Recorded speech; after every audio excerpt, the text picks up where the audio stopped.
तो देखिए sixth mass extinction की बात हम कर रहे हैं, तो पहले तो ये जानना बहुत ज़रूरी है कि what exactly we are looking at, extinction किस चीज़ की हम बात कर रहे हैं। हम जब एक्सटिंक्शन की बात करते हैं तो हम अपने ऑर्गेनिज़म्स की बात करते हैं जो हमारे प्लैनेट को हमेशा के लिए छोड़ के चले जाएंगे। ये एक्सटिंक्शन दो टाइप की हो सकती है, एक तो एक पर्टिकुलर प्लैनेट पर्टिकुलर ऑर्गेनिज्म की एक्सटिंक्शन हो गई, या फिर बहुत ही हाई लेवल पे एक्सटिंक्शन हो जाए, यानी कि बहुत ऑर्गेनिजम्स की अगर लार्ज स्केल के ऊपर डेथ हो जाए और वापस वो ना आ सकें, ऐसी एक्सटिंक्शन को हम मास एक्सटिंक्शन की कैटेगरी में डालते हैं। जो हमारे जोग्राफर्स हैं या फिर जियोलॉजिस्ट हैं या फिर दूसरे जो थिंक टैंक्स है इसके अंदर, ये क्लासिफाई करते हैं कि वो मास एक्सटिंक्शन को हम कैसे डिफाइन करेंगे। इन्होंने ये बोला है कि अगर earth more than 3/4 of its species lose कर जाए in a very geologically short period of time. देखिए फोकस कीजिए जियोलॉजिकली के ऊपर। जियोलॉजिकली का मतलब है कि जोग्राफिकल टाइम पीरियड जो कि बहुत छोटा टाइम पीरियड हो, उसमें अगर हमारी mother earth more than 3/4 of its species, मतलब 75% से ज़्यादा स्पीशीज़ हम लूज़ कर जाएं, तो हम उस पर्टिकुलर इवेंट को मास एक्सटिंक्शन की कैटेगरी में डालेंगे। अभी तक भारत, पूरी दुनिया के अंदर अगर हम देखें तो टिल नाउ 5 ऐसी मास एक्सटिंक्शंस देखने को मिली हैं। टिल नाउ 5 मास एक्सटिंक्शंस जो हैं वो देखने को मिली हैं। तो पहले हम थोड़ा सा देख लेते हैं ऐसी कौन सी 5 मास एक्सटिंक्शन, उनका टाइम स्केल क्या है। तो इस चार्ट के ऊपर अगर फोकस करेंगे तो यहाँ से हम शुरू करते हैं, तो 89% ऑफ द जियोलॉजिकल टाइम जो था अभी तक जो था, उसमें तो कभी कोई मास एक्सटिंक्शन नहीं हुई। लेकिन जो ये 5 मास एक्सटिंक्शंस हुई हैं, ये 11% ऑफ द जियोलॉजिकल टाइम में हमें देखने को मिलती हैं।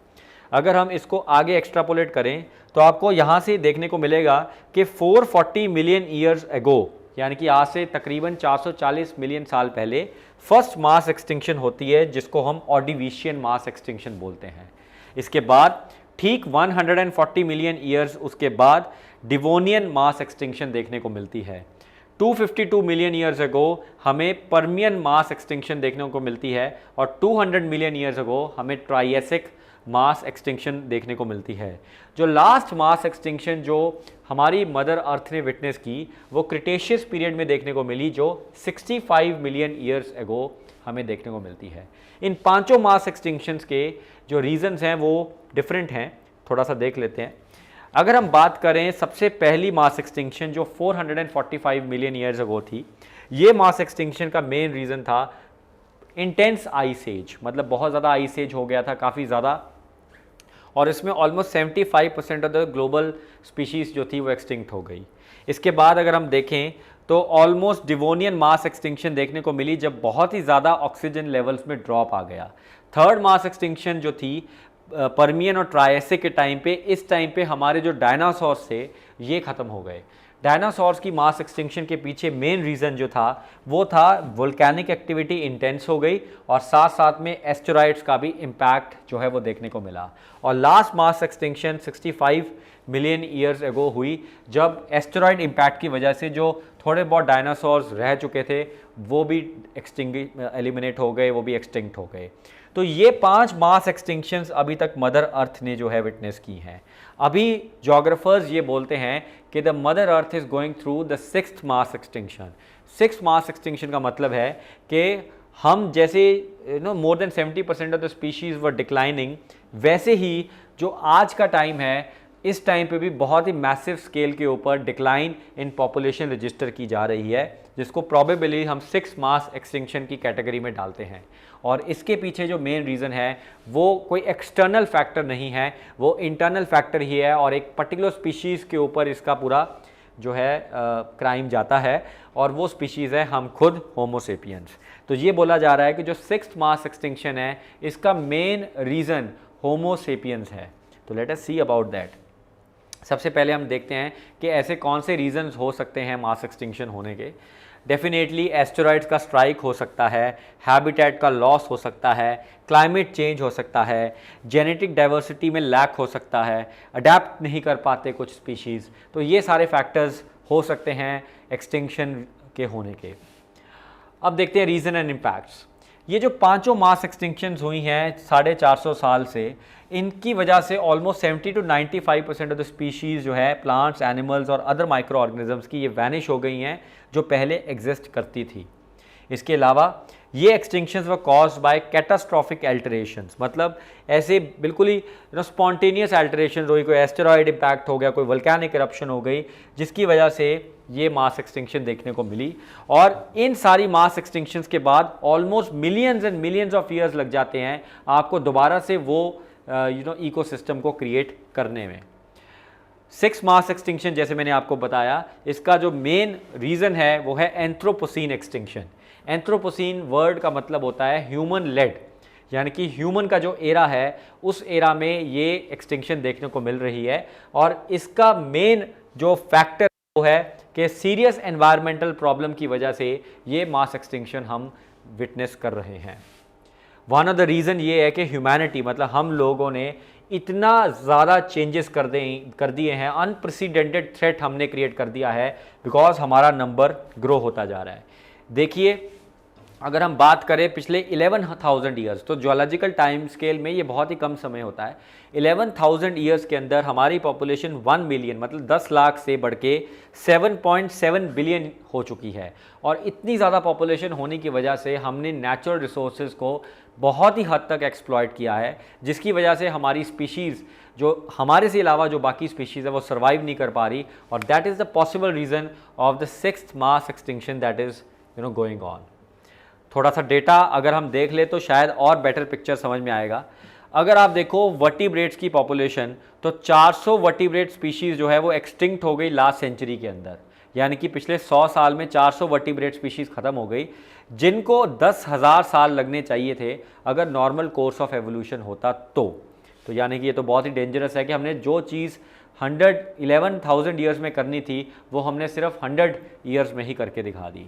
हमने सैंपल लिया 177 स्पीशीज़ का, लार्ज मैमल्स का, और इसमें ये देखा गया कि most lost more than 80% of this geographical range in the last 100 years, यानी कि पिछले 100 सालों में 80% से ज़्यादा ये स्पीशीज़ ने अपना जोग्राफिकल एरिया लूज कर दिया। And 32% of over 27,000 vertebrate species are declining population, मतलब इतनी ज़्यादा पॉपुलेशन डिक्लाइनिंग रजिस्टर करते जा रहे हैं। काफ़ी ज़्यादा स्पीशीज़ करंटली एंडेंजर्ड हो चुकी है और कुछ तो ब्रिंक ऑफ एक्सटिंक्शन पे भी पहुंच चुकी हैं। बहुत स्पीशीज़ है मैमल्स की जो बहुत ही सेफ होते थे 1 या 2 डिकेड्स पहले, अब वो सारी एंडेंजर्ड होती जा रही है। जैसे जिराफ का अगर एग्जाम्पल लें, चीता का एग्जाम्पल लें या लायन का एग्जाम्पल लें, तो कुछ समय पहले ये एंडेंजर्ड नहीं थे, ये सेफ स्पीशीज़ क्लासीफाई होती थी, लेकिन आज के टाइम पे ये एंडेंजर्ड स्पीशीज़ की क्लासिफिकेशन में आ चुका है। ऐसा नहीं है कि ये एक्सटिंक्शन सिर्फ कुछ ही एरियाज़ में फोकस्ड है, इनफैक्ट पूरे दुनिया में ही देखने को मिल रही है, लेकिन कुछ एरियाज़ ऐसे हैं जहाँ पे ये एक्सटिंक्शन बहुत ही ज़्यादा हाई स्केल पे चल रही है। जैसे अगर बात करें हम ट्रॉपिकल रीजन्स की, तो ट्रॉपिकल रीजन्स जो है वो सबसे ज़्यादा number of declining species, highest number of declining species को रजिस्टर कर रहे हैं। साउथ ईस्ट एशिया और साउथ एशिया, मतलब हमारा खुद का देश या फिर हमारे देश के साथ जो साउथ ईस्ट एशिया लगता है, यहाँ पे ये सबसे ज़्यादा देखने को मिल रहा है। ऐसा नहीं है कि टेम्परेट एरियाज़ में ये नहीं है, टेम्परेट एरियाज़ में ऑल्दो नंबर कम है लेकिन स्टिल पॉपुलेशन डिक्लाइन की स्पीड उतनी ही है। सो ये बहुत ज़्यादा प्रॉब्लम हो रही है। क्या होता है जब कोई एक्सटिंक्शन हो जाती है या मास एक्सटिंक्शन हो जाती है, तो सबसे पहली चीज़ तो टेंजिबल फॉर्म के अंदर अगर हम देखें तो loss in crop pollination and water purification की प्रॉब्लम देखने को मिलती है। स्पीशी का अगर स्पेसिफिक फंक्शन होता है सिस्टम के अंदर, अगर वो स्पीशी ख़त्म हो जाए तो फूड चेन पूरा का पूरा इम्पैक्ट हो सकता है, पूरा एंटायर इकोसिस्टम बदल सकता है अगर एक स्पीशी ख़त्म हो जाए तो। और फाइनली जब बहुत ज़्यादा स्पीशीज़ का डिक्लाइन होना शुरू हो जाए तो ऐसा इकोसिस्टम में चेंज होता है कि हम इकोसिस्टम को वापस रिवाइव करना मुश्किल हो जाता है। तो ऐसे बहुत मेजर इश्यूज, मतलब कहने का मतलब है अगर एक इतना बड़ा कैटास्ट्रॉफिक इवेंट होगा तो it will lead to more catastrophic event and then things are going out of hand. तो ये बहुत बड़ी प्रॉब्लम है जो 6th मास एक्सटिंक्शन करके दिखा सकती है।